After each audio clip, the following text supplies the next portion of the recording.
A very good evening to everyone. Thank you so much for joining us this evening. I'm Neha, Ambassador of Change for GETI, that is Global Education and Training Institute. And today I am very honored to have amongst us Ms. Sandeep Kaur ma'am, who is an Associate Professor at the Central University of Punjab, Bhatinda, based in Punjab, basically.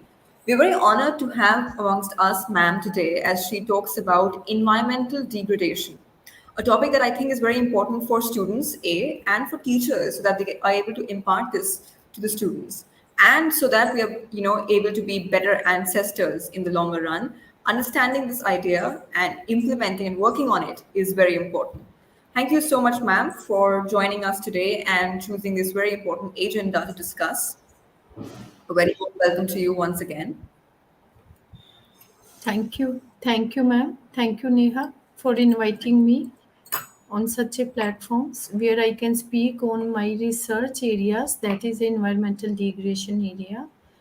And if you want that, I can start. Yes, ma'am, I've added your presentation. You can open PowerPoint and take us through it. Yes, ma'am. Thank you, ma'am. Very good evening to all of you. I am Dr. Sandeep Kaur, and I am going to speak on environmental degradation in agriculture. And here I want to cite some examples from Malwa region of Punjab. That's why I have put my title a case study of the Malwa region of Punjab. Actually, I want to tell you environmental degradation issue has become very serious. Out of 17 sustainable development goals, I have just put certain goals. You can see that no poverty, good health and well-being, reduced inequalities, life on land, life below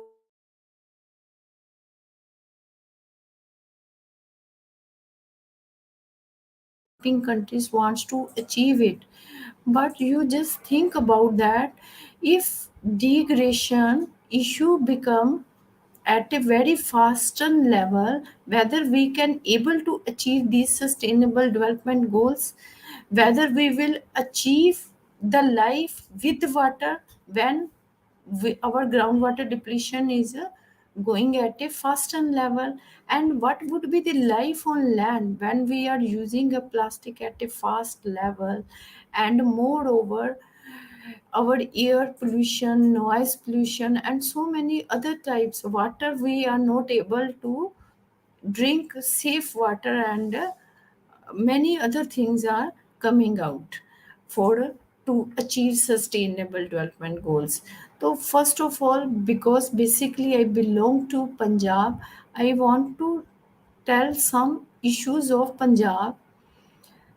Because Punjab is an agrarian economy, Punjab's agriculture having a agriculture sector at present also in state domestic product, Punjab is contributing 29% share of agriculture. And the time period when it is known as Food Bowl of India during 1966, when Green Revolution has happened, Punjab has contributed not to the India but to world wheat and rice at a faster level. That's why Punjab has become a food ball of India. Still now, Punjab is looking for this status because Punjab's agriculture production, even you can see that in during COVID-19, Punjab has done a remarkable job in agriculture sector. But what has happened? I will come to the slowly and slowly environmental degradation issue.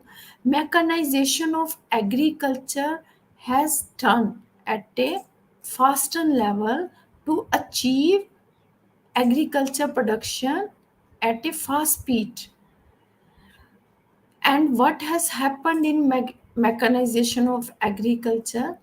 Slowly and slowly, we shifted towards environmental degradation, because at the cost of environmental degradation we have used mechanization of agriculture, which involves high yielding varieties, tractor use of tractors, use of chemical fertilizers, and so many other things.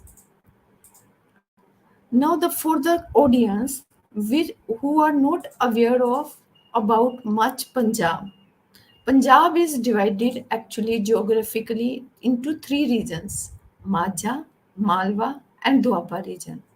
Here I am going to speak about Malwa region. What is Malwa region having? Malwa region is known as cotton belt because the fertility of agrarian structure involves cotton crop. There is a refinery, there are thermal power plants, and many education institutes. But we shouldn't forget that the water in of Malwa region has a uranium, and this region is also known as cancer belt. And these are some certain issues of this Malwa belt which I want to highlight. Because to speak on environmental degradation issue, there is a need to think on some specific studies, and that's why I choose Punjab and Punjab's Malwa region. The land acquisition for thermal power plant. Second issue, second issue is pesticide use in agriculture. Third issue, groundwater depletion. And fourth issue, agroforestry as a mere source of income. Paddy stubble burning out is also a very serious issue that I will also cover in my PPT. First of all, land acquisition for the thermal power plants. To achieve development and we did at fast level of industrialization. For that, we need energy. And Punjab wants to achieve power surplus status. That's why Punjab has gone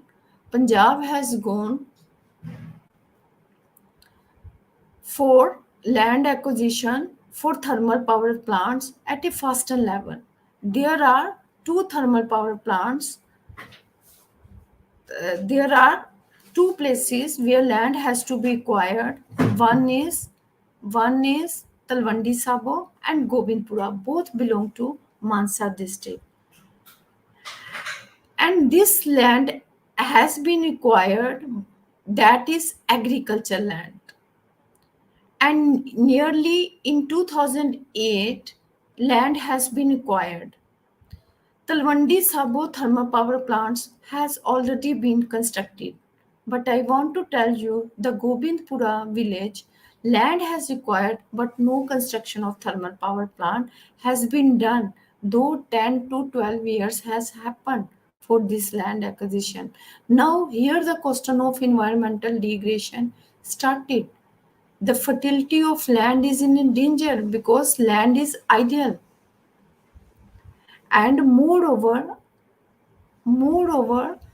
the agrarian land has been chosen for thermal power plant, and for that people there's a large impact on livelihood because for agriculture land and agrarian community, land is a social value and compensation act as a wealth, not income for them, because the agrarian community, the land dispossessors who have been given the land, what they have done for that, they purchased cars, they purchased motorcycles.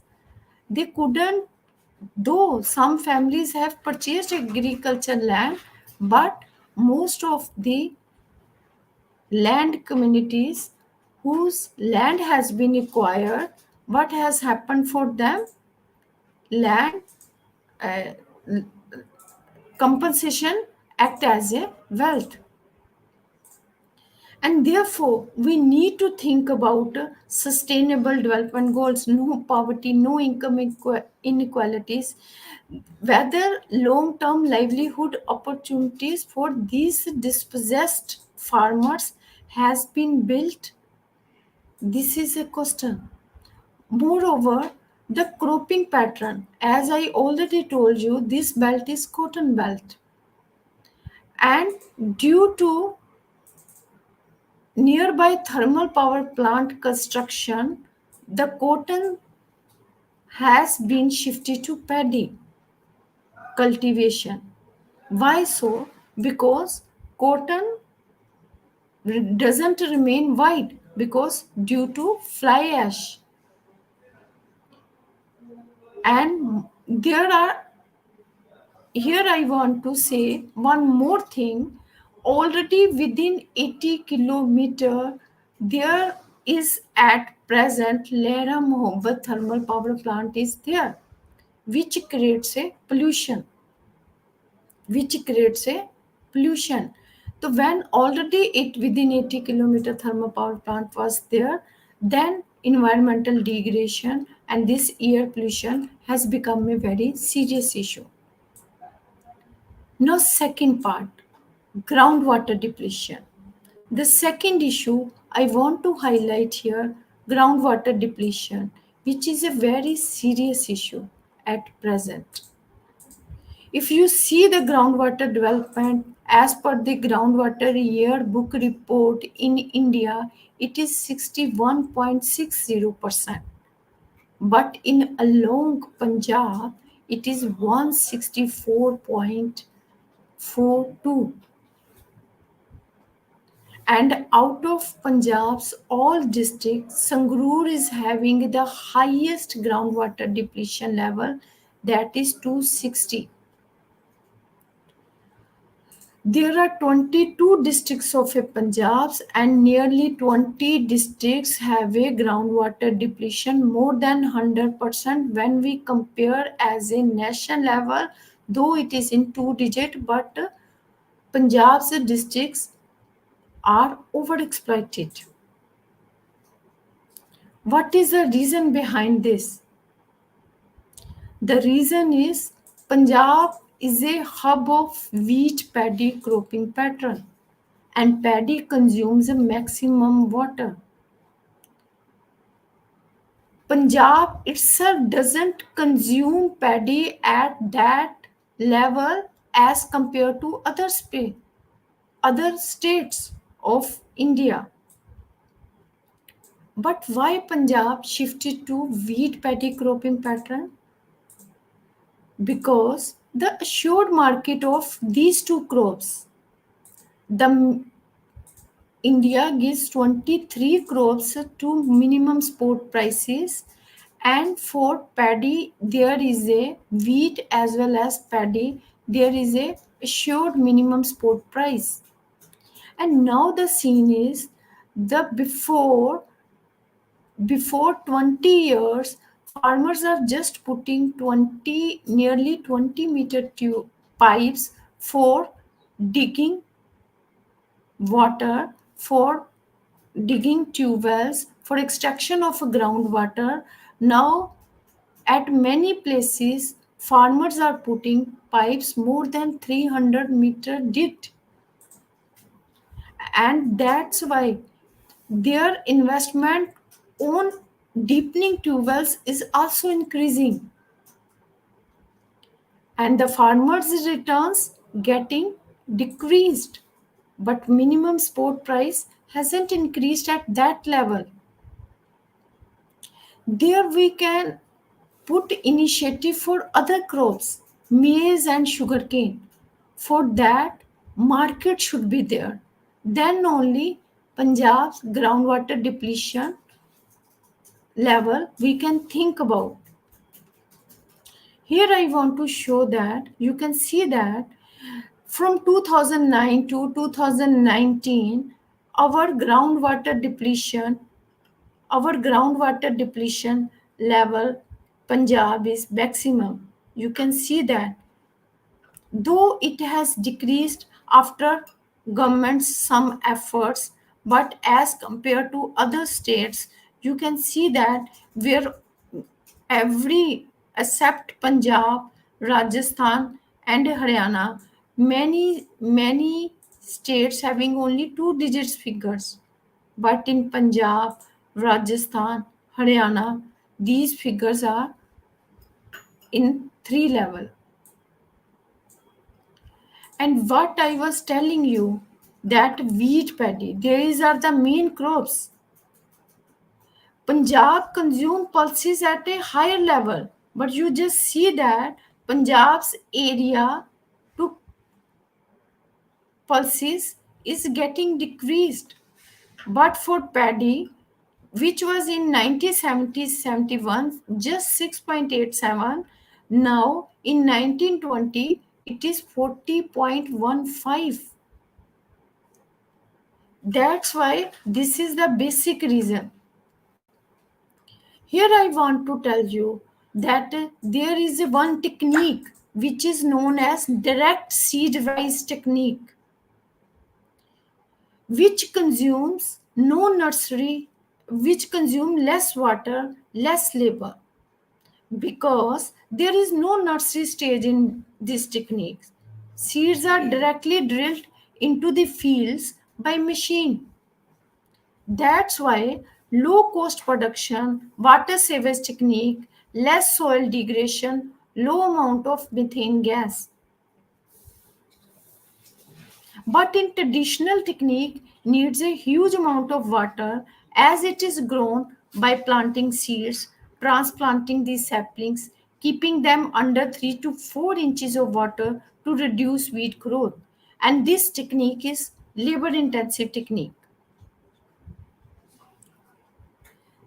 Here I am happy to tell you that in Punjab, direct seed rice technique became popular during COVID-19. Though this initiative Punjab government has taken many times, but farmers are very reluctant to adopt this technique. What has happened in direct seed rice technique during COVID-19, because much labor has migrated to others, their states, their own states. That's why farmers could able to use this technique. But there are some facts which has come for direct seed rice technology. Farmers have hired machines of direct seed rice technique, because they don't at present at that moment machines were not available, because this was a overwhelming response, but they couldn't get full information. That's why some farmers, just for example, if they have a 4 acre of a land, they use this technique on 3 acre and 1 acre traditional, because they are not sure that this technique will be successful for or not. And here it's also interesting story. Though machines are not available, but they started to use machines in a modified form. Here I can show you DSR machine is like this, but they use the existing machine. You can see that there are some wheels that are putting into the existing machine so that they can use. But the concern is the farmers which are not able to use this technique earlier showed the interest but couldn't become successful because they don't have proper information.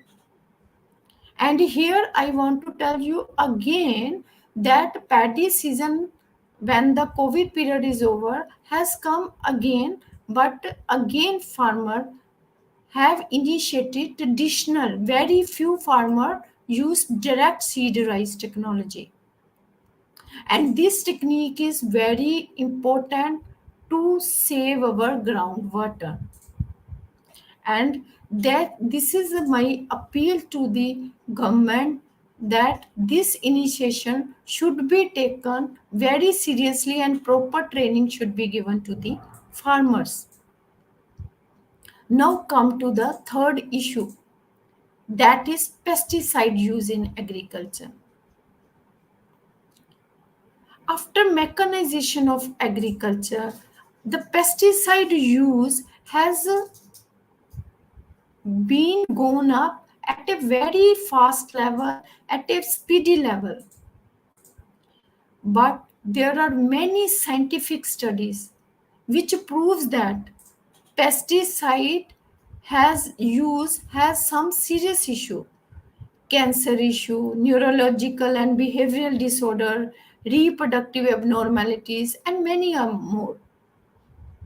And the same thing, this belt, which is a cotton belt, it actually cotton needs more pesticide use as compared to other crops. The reason is it uh, this crop is attacked by many pests, and now pest has become resistant, and that's why farmers are using pesticide spray at a fast level. And now what is happening? Like groundwater depletion, the farmers have to put tubers at a fast level. Similarly, for more use of pesticides, that it has a serious impact on income of the farmers. In 2016, white fly attack on a cotton in Punjab has happened, and pest farmers have done without any knowledge. They did a pesticide spray at a fast level, and the cost has increased. They were in debt, and that's why farmer suicides has happened. And pink bollworm attack in 2020 again has happened for a cotton. When we see, we are in the world now of climate change.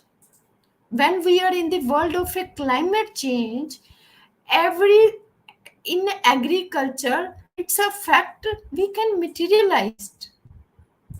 And here, the sad part is Punjab doesn't have any crop insurance policy. Punjab doesn't have any crop insurance policy. So that's why the crop failure cannot give them assured returns. When in India there is a Pradhan Mantri Fasal Bima Yojana which has been adopted nearly by 19 states, but Punjab hasn't adopted it so far. And even Punjab doesn't have its state crop insurance policy. Like there are other states just like Kerala has its own policy, crop insurance policy, as well as Kerala has adopted Pradhan Mantri Fasal Bima Yojana also. So when climate change is effect is very serious, why not we can think about some crop insurance policy so that farmers return will be short, and we can make safe use of pesticides. And here also I want to stress that there are some banned pesticides like endosulfan, glyphosate, which are also being used by farmers. And by using these pesticides, our water is polluted, our air is polluted, and many other type of pollutions is going an increase. Now come to the next issue, agroforestry. Agroforestry is a good thing because it doesn't only generate income for farmers, because farmers use as a source of income near the boundaries of agriculture or near the khala is a place where they put some space between the plants to give water to the plants. but it has become a serious issue when we put that plants which are not suitable to geographical region. There are some plants that are known as popular antiplitus. In Punjabi or Hindi, we can say that's like safeda. It consumes water, consumes at a higher level. One side we are growing paddy, one side water is already depleting, and another side on the boundaries of agriculture we are planting these plants. You can imagine that position of agriculture field where water will stand. The original plants like neem, date, shisham, they are missed out because the market of these plants are very limited. Punjab's farmers are also having a commercial nature because they need some income and they get the income from popular eucalyptus. And that's why we need a proper training and awareness is given to the farmers or laborers to the agriculture field which type of a plants should be grown. Only then we can think about save water, which is our sustainable development goal. And the plant should be distributed according to geographically locations because government nurseries usually give some plants at a huge amount but without knowing geographically location, because some plants are good for that location but not good for other location. Therefore agroforestry is just a now mere source of income. It is not solving our environmental degradation issue. Now last but not least, I want to speak on paddy stubble burnout. As I already told you in my earlier slides, paddy is a main crop of Punjab. But what should be done with the paddy stubble? Actually, after paddy, the farmers have to grow another crop, and that's why they couldn't manage stubble very easily because they have only 15 to 25 days, and that's why they they engage in certain activities which are not managing the stubble properly. Though government has taken a lot of initiative for this, there are some tools which are known as happy seeder, zero drill, round paddy wheeler. Government has announced subsidy on it and told farmer to use these tools for paddy stubble management. But what is the main concern? Still, these type of training and these type of tools couldn't reach to the farmers because there is a lack of proper knowledge and market. And even some farmers who have used these tools, what has happened to it? Like happy seeder, which just manage the stubble into the field, what has happened? The next crop faces pest attack. That's why farmers are reluctant to use these tools. And here I want to address one more thing, that the developed countries also facing same problem. Their NGOs like Philippines have done a control for it because awareness is more important and training is more important. And moreover, The paddy stubble can be used for biomass generation. Punjab produces 200 metric ton for stubble but generates 50 million tons. So here, more biomass plants can be installed. Now, whatever I was telling regarding environmental degradation, whether it's a land acquisition, whether it's a groundwater depletion, whether it's a pesticide use, whether it's a direct seed rise, whether it's a paddy stubble management, the need is proper emphasis on certain steps. Lack of initiative and lack of awareness is the main concern. We cannot think of the plans or action at the same times, at the same level. One side we want to manage groundwater depletion. Another side, we want to increase the income level. So we have to think in such a balanced manner so that environmental degradation issue can be sorted out. And especially it will has to be sorted out for the agrarian sector. Firstly, yes, there are many at urban places. We can see that there are so many issues in environmental degradation because a fast level of urbanization has also put urban centers in a different direction. But let's start from agriculture sector also. Thank you. Thank you very much.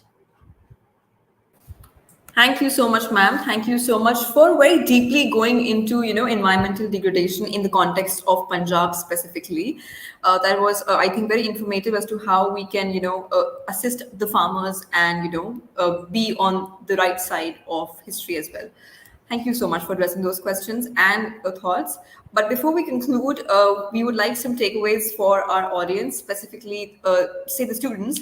So, would you like to, give some tips as to how students can help, in preventing the environment from degrading? Basically, what's their role? If there's any, 2 points that you can give for our students, little students that can start working towards, bettering the environment.